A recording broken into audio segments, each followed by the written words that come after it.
భారవి చరిత్ర పద్యకావ్యాన్ని అద్భుతంగా రచించారు.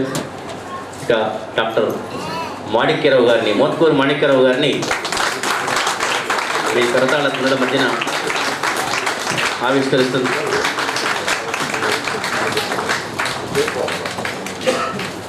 ముందుగా ముఖ్య అతిథి గారిని అలాగే అతిథులను జ్యోతి ప్రకాశనం చేసి కార్యక్రమాన్ని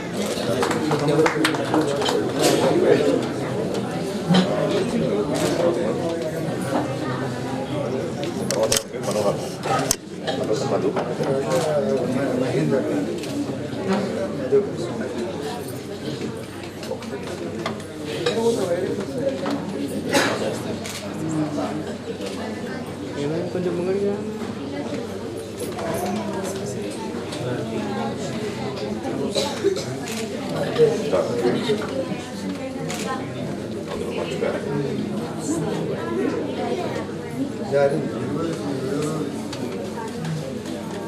ఫోటోగ్రాఫర్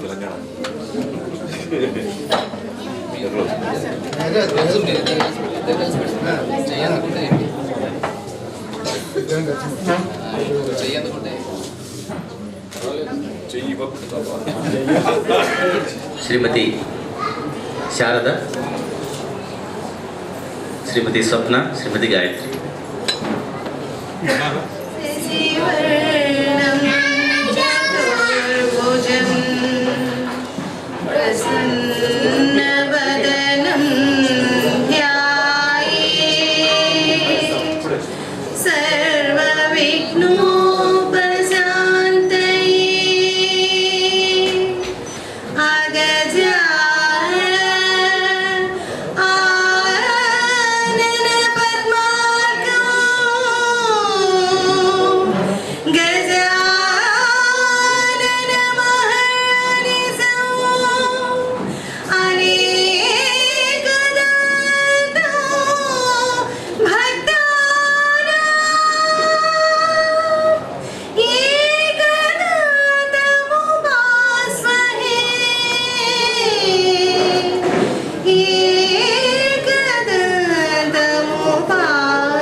మామిడి హరికృష్ణ గారిని అత్యుక్తాన్ని నిండు పేరోలగము ఈ పదం, ఆ పదాన్ని ఇప్పుడు సాక్షాత్తు నేను చూస్తున్న అనుభూతే కలుగుతుంది. భువన విజయం జరుగుతున్న సందర్భంలో అల్లసాని పెద్దన వారు నిండు పేరోలగము అనే పదం వాడు. అల్లసాని వారి అల్లిక జిగిబిగి చతుర వచోనిధిత్వం, ఇది తెలుగు భాషకి ఆయన ఇచ్చిన గొప్ప వరాలు. ఆ నిండు పేరోలగం అనేది ఇప్పుడు ఆ స్థాయిలో కనిపిస్తుంది అనిపిస్తుంది నాకు. సో అందుకని విచ్చేసిన మీ అందరికీ, సాహితీ ప్రేమికులకి, ఈనాటి పుస్తక రచయిత అంటే కావ్య రచయిత మాణిక్యరావు గారి అభిమానులకి, కుటుంబ సభ్యులకి, ముందుగా వారందరికీ ముందు చెప్పిన తర్వాత మిగతా వారికి చెప్తాం. ఎందుకంటే ఇక్కడికంటే కూడా అక్కడ వాళ్ళు గొప్ప వాళ్ళకి కనిపించారు. అందుకని వారికి స్వాగతం పలుకుతూ ఈ పుస్తకావిష్కరణ కార్యక్రమానికి ముఖ్య అతిథిగా విచ్చేసిన మా గురుదేవులు, తెలంగాణ ప్రభుత్వ సలహాదారులు, ప్రపంచవ్యాప్తంగా ఉండే తెలుగు వారందరికీ కళ అన్నా, సంస్కృతి అన్నా, సాహిత్యం అన్నా చప్పున స్ఫురించే ఒకే ఒక్క పేరు, కళ్ళ ముందు ప్రత్యక్షమయ్యే ఒకే ఒక్క రూపం డాక్టర్ కెవి రమణాచారి గారు. ఒక్క రోజులో వచ్చింది కాదది, ఒక క్షణంలో వచ్చింది కాదది. ఎన్నో ఏళ్ళ నిరంతర సేవ, ఎన్నో ఏళ్ళ కంటిన్యూస్ ఎఫర్ట్. మనం అంటాం, స్వామి వివేకానంద చెప్తాడు ఒక అద్భుతమైన మాట, work incessantly without expecting any thought of return. నిష్కామ కర్మ, దాన్నే వేదాల్లో మన భారతీయ దార్శనికతలో నిష్కామ కర్మ అని చెప్పారు. అంటే without expecting any thought of return. ఆ నిష్కామ కర్మ నిరంతరం చేసినందువల్ల ప్రజలందరిలో ఏర్పడిన ఒక గూడు, ఒక గుడి. ఆ గుడికి ఎవరు అంటే అధినేత ఎవరంటే, దేవుడు ఎవరంటే డాక్టర్ కెవి రమణాచారి. సో అలాంటి మహనీయుల చేతి మీదుగా ఇవాళ పుస్తకం ఆవిష్కరణ జరగడం అనేది చాలా గొప్ప విషయంగా భావిస్తూ వారికి స్వాగతం పలుకుతున్నాం సార్. అలాగే ఈ కార్యక్రమానికి కొంతమంది ఆత్మీయ అతిథులు, గౌరవ అతిథులు, విశిష్ట అతిథులు వచ్చేసారు. సో వారందరినీ కూడా ఒక్కసారి ఆత్మీయంగా స్వాగతం పలకడం సంప్రదాయంగా భావిస్తూ పివి మనోహర్ రావు గారు, నిజంగా వారిని చూస్తుంటే నిజంగా సార్ ఏమనుకోవద్దు, నేను పివి నరసింహారావు గారిని ఫొటోస్లో చూసాము, టీవీలో చూసాము, వేరు సందర్భాల్లో చూసాము, ప్రత్యక్షంగా చూసే అవకాశం నాకు రాలేదు సార్. చాలామంది పెద్దవాళ్ళందరూ చూసుంటారు, కానీ మిమ్మల్ని చూస్తుంటే నాకు వారిని చూస్తున్న అనుభూతి కలుగుతుంది సార్. నిజంగా అంటే మీకు అందుకే నమస్కారం. ఎందుకంటే భారతదేశానికి సంబంధించినంత వరకు ఇద్దరు చరిత్రకారులు, అంటే మైల్ స్టోన్స్ని ఫిక్స్ చేసిన వాళ్ళు ఇద్దరు. అంటే యాజ్ ఏ స్టూడెంట్ ఆఫ్ ఎకనామిక్స్గా నేను ఖచ్చితంగా చెప్పగలను. ఒకరు నెహ్రూ అయితే, అంటే Nehruvian economy, Nehruvian diplomacy, Nehruvian international politics, ఇవంతా Nehruvian science and technology, Nehruvian cinema policy, Nehruvian child and women development, ఇవన్నీ నెహ్రూ ఎస్టాబ్లిష్ చేస్తే ఇందిరాగాంధీ అంతటి గొప్ప నేత కూడా ఏమాత్రం పెద్దగా మార్చలేదు. ఒక అడుగు ముందుకేసారు తప్ప వాటిని పెద్దగా మార్చలేదు. కానీ ఒక కంప్లీట్ ఇంగ్లీష్లో పారాడైమ్ షిఫ్ట్ అంటాము, ఆ పారాడైమ్ షిఫ్ట్ చేసింది మాత్రం మళ్ళీ ఒక తెలుగు బిడ్డ, తెలంగాణ బిడ్డ, ఆయన పివి నరసింహారావు గారు. ఒకప్పటి అంటే స్వాతంత్ర భారతానికి భవిష్యత్తును నిర్ధారించింది, పునాదులు వేసింది నెహ్రూ అయితే, మనం ప్రస్తుతం ఉన్న కాంటెంపరీ భారతదేశానికి, సమకాలీన భారతదేశానికి దిశానిర్దేశనం చేసింది, చక్రాన్ని చూపించింది పివి నరసింహారావు గారు. ఎవరు ఏమన్నా, ఎవరు కాదన్నా, ఎవరు ఏమన్నా ఖచ్చితంగా 100%, దాని డౌటే లేదు. సో అలాంటి వారికి మహనీయుడికి వారసత్వాన్ని పుణుకుపుచ్చుకొని ఇప్పటికీ అదే సౌమనస్యం, అదే సహృదయత, అదే సౌజన్యశీలత, అదే మంచితనం మూర్తి భవించిన మాతృమూర్తి. నేను ఎప్పుడు అమ్మ అని పిలుస్తాను, నేను అమ్మానే పిలుస్తాను. సో అమ్మ సురభి వాణిదేవి గారికి స్వాగతం పలుకుతాను. అలాగే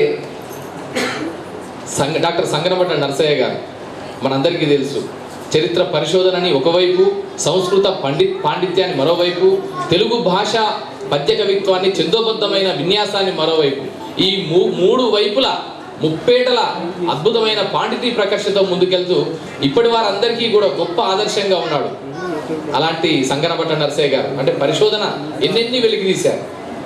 సాహిత్యపరంగా, సంస్కృతి పరంగా, చరిత్ర పరంగా, తెలంగాణకు సంబంధించిన శాసనాల పరంగా వాటిని చదవడంలో, డెసిఫర్ చేయడంలో, డీకోడ్ చేయడంలో ఒక అద్భుతమైన పాండిత్యాన్ని చూపించారు. అలాగే పద్య కవిత్వంలో కూడా తనదైన బాణిని, తనదైన శైలిని చూపిస్తున్నారు. సో ఆ ఛందోబద్ధమైన పద్య కవిత్వంలో. సో వారికి కూడా స్వాగతం పలుకుతున్నాం.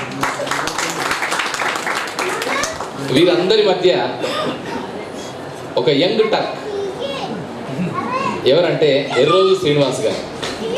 కవిగా, సామాజిక పరిశీలకుడుగా, సాహితీవేత్తగా, తెలంగాణ వికాస సమితి దానికి స్టేట్ సెక్రటరీగా ఉంటూ, అంటే ఉద్యోగం ఒకవైపు చేసుకుంటూనే ప్రవృత్తిగా తెలంగాణ మీద ఉండే ప్రేమతో, తెలంగాణ నేల మీద ఉండే అభిమానంతో నిరంతరం ప్రతిక్షణం కూడా గత 15 ఏళ్ల నుంచి కూడా, అంతకు ముందు కూడా తెలంగాణ ఉద్యమంలో క్రియాశీలంగా పాల్గొంటూ తనదైన పాత్రను పోషించి ప్రస్తుతం వివిధ రకాల సాహితీ సాంస్కృతిక కార్యక్రమాల్లో చాలా చురుకుగా పాల్గొంటూ తెలంగాణ వికాస సమితికి వెన్నెముకగా ఉన్నారు.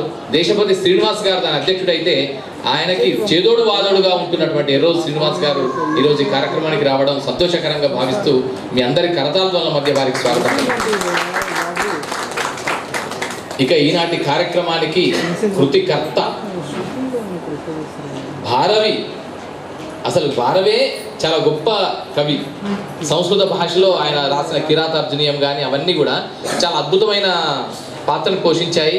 అవన్నీ కూడా మిగతా అన్నిటికీ కూడా మిగతా సాహిత్యానికి, తదనంతర కాలపు సాహిత్యానికి అంతటికీ ఒక మంచి ప్రాతిపదికని, పునాదులను ఏర్పాటు చేసింది.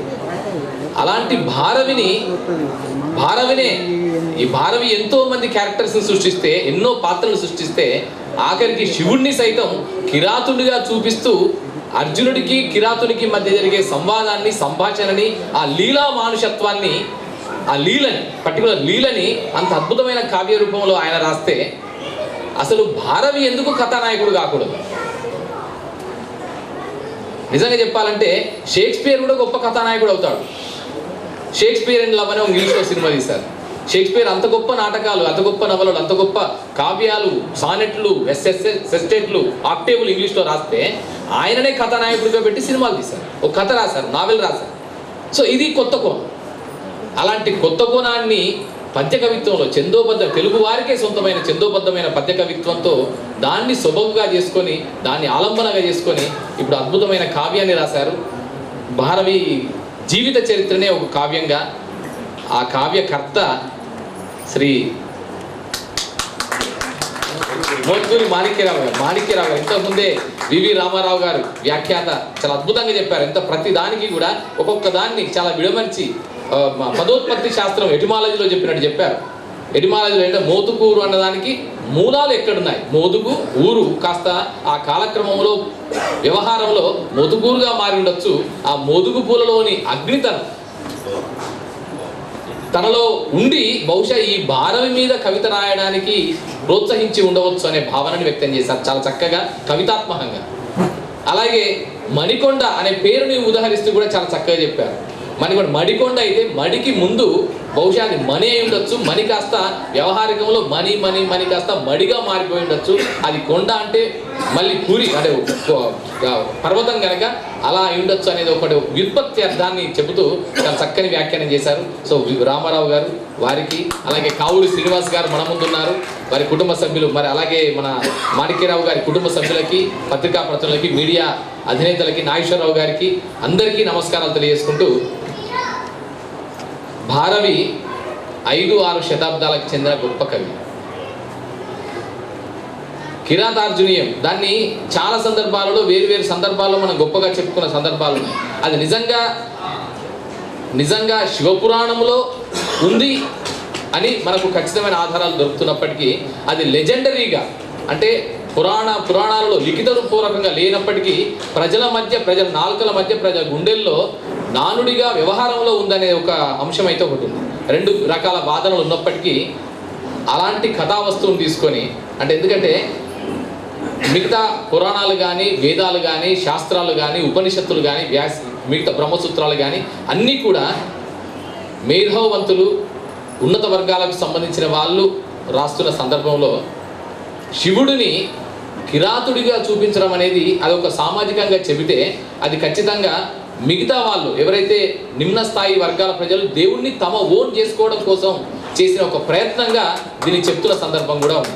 విశ్లేషకులు చెప్తారు, రొమిలా థాపర్ లాంటి వాళ్ళు అనుకుని, డిడి కోశాంబి లాంటి వాళ్ళందరూ కూడా ఎందుకు జరిగింది ఇది, ఒక చారిత్రక కోణం ఏంటి, శివుడు అనే ఒక శిష్ట వ్యవహారికానికి సంబంధించిన దేవుణ్ణి కిరాతుడుగా చూపించడం అనేది ఎందుకు జరిగింది, ఎలా జరిగింది, దీని వెనుక ఉన్న చారిత్రక నేపథ్యం ఏంటి, సామాజిక పరిణామం ఏంటి అని వాళ్ళు విశ్లేషిస్తున్నప్పుడు వాళ్ళు చెప్పిన అంశం ఏంటంటే, వాళ్ళు కూడా అంటే శిష్ట వ్యవహారికానికి సంబంధించిన శిష్ట దేవుణ్ణి, శిష్టులు పూజించే దేవుణ్ణి తమ దేవుడుగా చేసుకోవడం కోసం చేసిన చిరు ప్రయత్నంలో భాగంగా వచ్చినటువంటి ఒక కాల్పనిక ఒక కథ లేదా ఒక పురాణక గాథ లేదా ఒక సమానత్వ భావనని చెప్పే గాథగా ఇదని చెప్తున్నారు. అలాంటి కావ్య రచయిత భారవి అయితే ఆ భారవి జీవితాన్నే కథగా తీసుకొని ఈరోజు మహాకవి భారవి జీవిత చరిత్రని పద్య రూపంలో రాసి నిజంగా అద్భుతమైన ఒక కొత్త కోణాన్ని చూపించారు.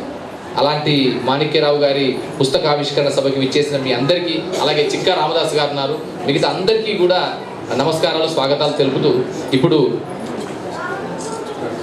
పుస్తకావిష్కరణ మన ముఖ్య అతిథి గౌరవనీయులు డాక్టర్ కెవి రమణాచారి గారి కరకమలాల మీదుగా, సువర్ణ హస్తాల మీదుగా, వారి ఆశీర్వాదాలతో ఈ పుస్తకావిష్కరణ చేయాల్సిందిగా ప్రార్థిస్తున్నాను.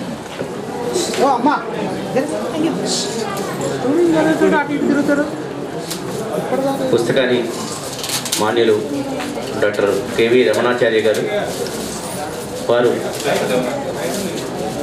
పద్య కవితా వస్తు సంవిధానం పట్ల మంచి పరిశోధనను రచించి